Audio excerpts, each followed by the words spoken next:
Dozens of supporters of President Bashar al-Assad are the latest victims of Syria's brutal civil war.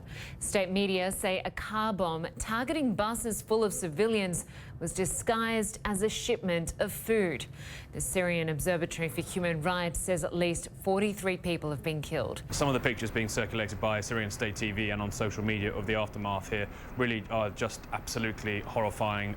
This explosion, it appears, hit people who are inside buses moving, people perhaps trying to get onto those buses, pictures of dismembered women and children in states of disrepair leaning out of those buses. Now, give me some context for this, because this movement of people was a very key moment, frankly, for, you might say, the future of the Syrian civil war. A lot of the issues here, of course, involve sectarian nature of violence, the Syrian regime being predominantly Shia, a lot of Shia supporters, and many of the rebels predominantly being Sunni. Now, this was trying to evacuate two towns called Al-Fu'ah and Kafriya that are in the Idlib province, which is predominantly held by rebels. Some of them, in fact, actually quite extremist. Some, in fact, said to be linked to Al-Qaeda. Now, Al-Fu'ah and Kafriya have been besieged for quite some time, but also, too, in the south of the country, had other towns being besieged by the regime.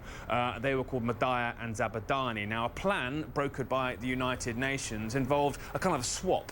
So people would be let go of one besieged town, besieged by rebels, those two towns in the north, Al-Fu'ah and Kafriya, but at the same time, in the south, MoreThey and Zabadani, sort of encircled by the regime, they too would be allowed to let some people out. Now, we're talking really in Al-Fu'ah and Kafriya about 8,000 people in total, 3,000 supposed to be on the move today. So that's an awful lot of people moving around. And of course, there'd been ceasefires agreed to allow safe passage. What seems to have happened is, as some of these buses were leaving, and it's not quite clear exactly who was in control or beginning to become in control of the area where the blast hit, but as they moved, that is when the car bomb appears to have struck this convoy. But we have since heard that the evacuation process is continuing despite this, you would say, hiccup but disastrous moment in it, punctuating it. And you should bear in mind, this sort of bodes, you might say, better for the future of Syria if these besieged towns are allowed to let people out, but it more broadly suggests that there's a sort of a kind of way of permanently changing the ethnic and demographic map of the country, given that Sunnis